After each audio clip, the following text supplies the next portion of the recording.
Salut les amis, c'est Timena.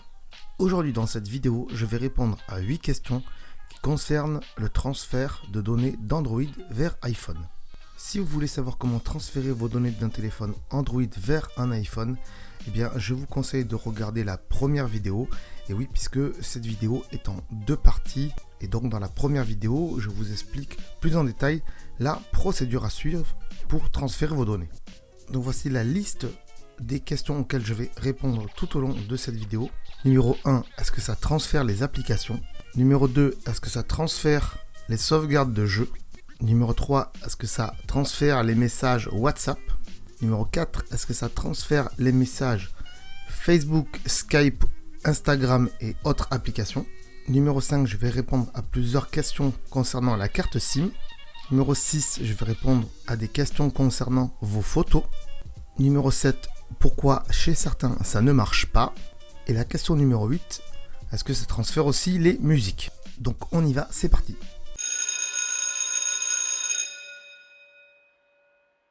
Une petite précision avant de passer aux questions. Dans les commentaires, il y a des gens qui pensent encore que les applications Google ne sont pas disponibles sur iPhone. Et je peux tout à fait le comprendre. Vous pensez qu'un iPhone appartenant à Apple, et donc il n'y a que des applications Apple et pas celles de Google parce qu'ils se font la guerre. Et que Android appartenant à Google n'ont que des applications de Google. Donc pour tous ces gens qui croient ceci, eh bien sachez que c'est totalement faux. Vu que Google est un système ouvert, ils ne réservent pas leurs applications à leur propre système.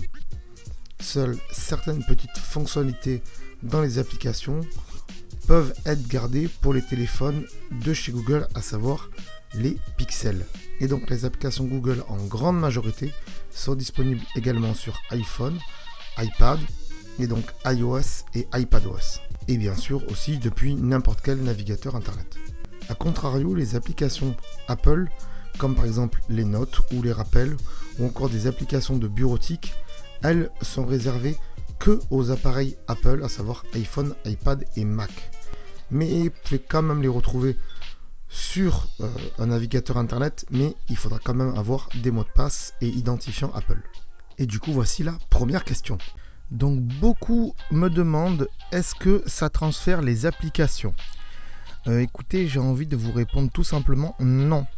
Je vais vous expliquer pourquoi. Pourquoi ça ne transfère pas les applications? Tout simplement parce que Android et iOS, donc un iPhone, le système d'iPhone c'est iOS, ne sont pas les mêmes systèmes. C'est comme si vous avez une voiture essence et une voiture diesel. Ce ne sont pas les mêmes moteurs. Par conséquent, vous ne pourrez pas mettre de l'essence dans une voiture diesel, ni du diesel dans une voiture essence. Eh bien, c'est le même cas ici. Vous ne pouvez pas transférer des applications Android à iOS, ni iOS à Android. Au pire, ce que ça peut faire, c'est ça peut retenir le nom de l'application, par exemple Facebook, Instagram, et après, dans ce cas-là, c'est l'appareil qui va le télécharger lui-même sur son store parce qu'il a retenu le nom des applications. Mais là encore, comme il y a énormément d'applications avec des noms qui se ressemblent plus ou moins, c'est pas si facile que ça. Donc, c'est pour ça que certains développeurs prennent parti de ne pas transférer ou de ne pas copier les applications d'un téléphone à l'autre. Beaucoup me demandent aussi, est-ce que ça transfère les sauvegardes des jeux vidéo? Non. Mais un petit peu oui, on y répondra tout à l'heure. Pourquoi non? Tout simplement, c'est comme si vous avez une Xbox et une PlayStation et que vous avez le même jeu dessus. Par exemple, Tomb Raider. Si vous jouez à Tomb Raider sur votre Xbox, vous ne pourrez pas prendre la sauvegarde de Tomb Raider sur la Xbox, la transférer dans la PlayStation pour pouvoir rejouer sur la PlayStation de là où vous avez terminé votre partie. Donc c'est tout à fait normal que les transferts de sauvegarde ne se fassent pas. Mais il y a certains jeux qui utilisent la connexion avec Facebook ou d'autres plateformes. À partir du moment où le jeu vous demande de vous connecter avec un compte, cela signifie peut-être que la sauvegarde est sauvegardée dans le cloud, c'est-à-dire soit dans Facebook, soit dans le cloud du jeu en question.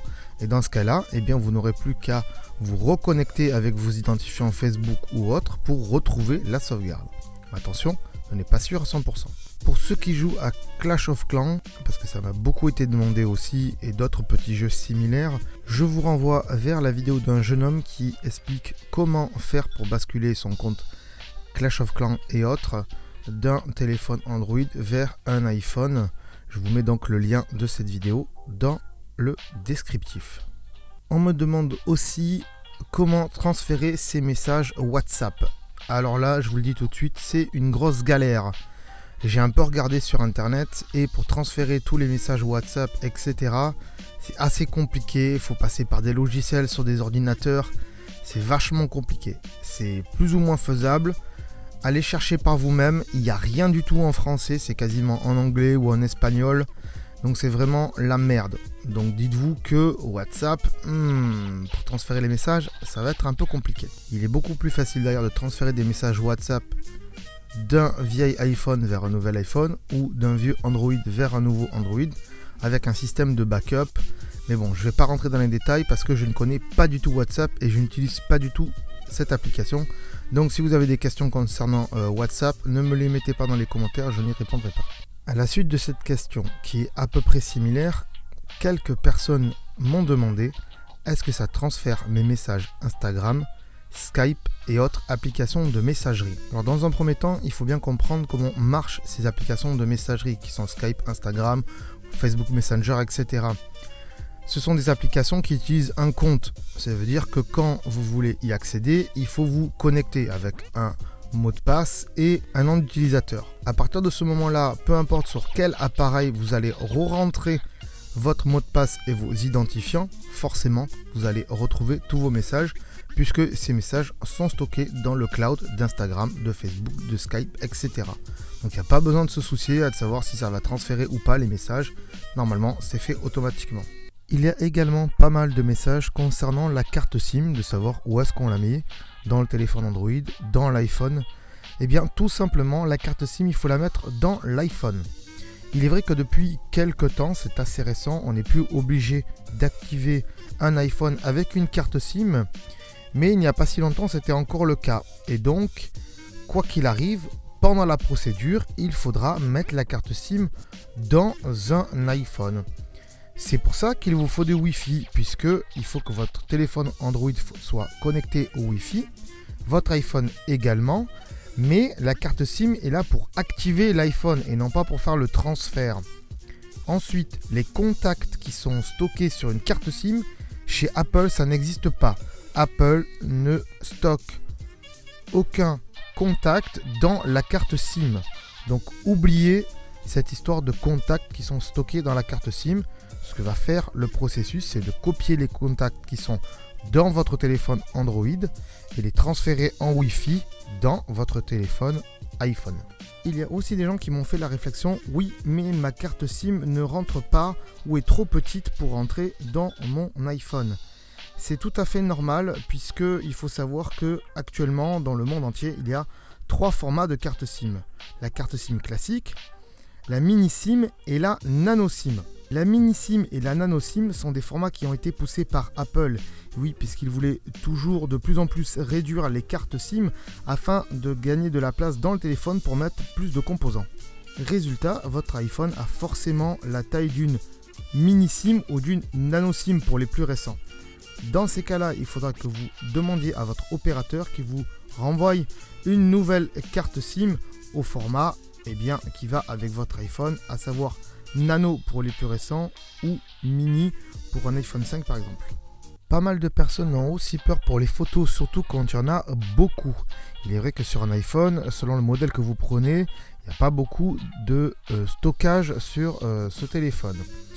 S'il y a beaucoup de stockage, tant mieux, mais si ce n'est pas le cas, c'est vrai que si vous avez beaucoup de photos sur votre téléphone Android, et si elles sont stockées sur carte SD, je ne sais pas exactement si ça va les copier de la carte SD et les transférer. Je ne pense pas. Vaut mieux que vos photos soient à la racine du téléphone et non pas sur une carte SD. Cela dit, malgré tout, si vous avez peur que vos photos ne se copient pas en entier, je vous invite à aller voir la vidéo que j'ai faite sur Google Photos, qui est une application qui vous permet de sauvegarder toutes vos photos de manière illimitée. dans l'application Google Photos, donc dans le cloud de Google. Et ainsi, vous réinstallerez l'application Google Photos sur votre iPhone. Et en vous reconnectant avec les mêmes mots de passe et identifiants, vous retrouverez toutes vos photos sur cette application. Voilà le petit conseil que je vous donne pour ça. Je vous mets bien sûr le lien de cette vidéo dans le descriptif pour en savoir plus sur Google Photos. Il y a quelques personnes qui me disent que ça ne marche pas pour eux sur un iPhone 4S. C'est tout à fait normal, puisqu'un iPhone 4S, donc en dessous du 5, c'est trop vieux selon Apple. Et donc ça ne marche pas. L'OS n'est plus mis à jour depuis un bon moment. Et donc on ne peut pas faire de transfert sur un iPhone 4S. Et honnêtement, si vous avez encore un iPhone 4S, franchement, il faut sortir de vos grottes. Parce qu'aujourd'hui, un iPhone 4S, il est hyper vieux. Apple l'a même reconnu comme étant un appareil obsolète et ne le garantit plus et ne le répare plus. Donc si vous passez d'un téléphone Android à un iPhone, préférez un iPhone 5S, voire au-dessus, mais pas en dessous. Puisque dans quelques années, ces téléphones seront obsolètes aussi, voire dans très peu de temps. Il y a aussi des questions concernant le transfert de musique. Est-ce que ce transfert va transférer mes musiques de mon téléphone Android vers mon téléphone iOS? Eh bien non, puisque ce n'est pas marqué au début quand on télécharge l'application Move to iOS. Pourquoi ça ne transfère pas la musique? Je vais vous expliquer. Tout simplement parce qu'Apple est très tatillon sur la musique. Pour eux, la musique, c'est quelque chose qui leur rapporte de l'argent. Donc si vous avez téléchargé de la musique illégalement, eh bien c'est sûr que Apple va pas transférer la musique illégalement de votre Android vers votre iPhone. Mais il y a quand même une solution et je vous la dis en vidéo. C'est pour ça que je vous mets le lien bien sûr dans le descriptif. Je vous explique comment mettre de la musique ou transférer de la musique dans votre iPhone. Cela dit, et selon Apple, il y a quand même un moyen de transférer la musique manuellement. Et pour ça, eh bien, je vous mets un lien dans le descriptif qui vous en dira un petit peu plus là-dessus et qui vous expliquera comment faire. Voilà, c'était un petit florilège des questions les plus posées dans les commentaires. Je voulais vous y répondre en vidéo pour que ce soit un peu plus clair pour tout le monde, puisqu'apparemment, il y a beaucoup de confusion pour pas mal d'entre vous. J'espère que cette vidéo vous aura plu. Si vous avez regardé cette vidéo jusqu'à la fin, et aussi celle dont on a parlé tout le long de cette vidéo, et que vous n'êtes toujours pas abonné, c'est tout à fait possible puisqu'il y a plus de vues sur ces vidéos que le nombre d'abonnés que j'ai sur la chaîne. Eh bien, il faut vraiment vous abonner puisqu'on fait d'autres trucs sur cette chaîne. Je vous invite donc à aller voir. Il y a pas mal de vidéos assez sympas. On fait pas que des tutos, on fait aussi des zappings, on vous partage des comptes Instagram et encore plein d'autres choses. Donc allez voir et si ça vous intéresse, bien sûr, n'hésitez pas à vous abonner. Comme d'habitude, que vous aimiez ou pas cette vidéo, vous allez mettre un petit pouce bleu dans la barre des pouces bleus, un petit commentaire en dessous, dans les commentaires, et un commentaire sympa, oui, parce que je préfère les commentaires qui sont plutôt sympas. Et puis aussi vous dire que, puisque j'ai terminé avec tout ça, je vous laisse avec moi-même, puisque je pense que j'ai encore un petit truc à vous dire.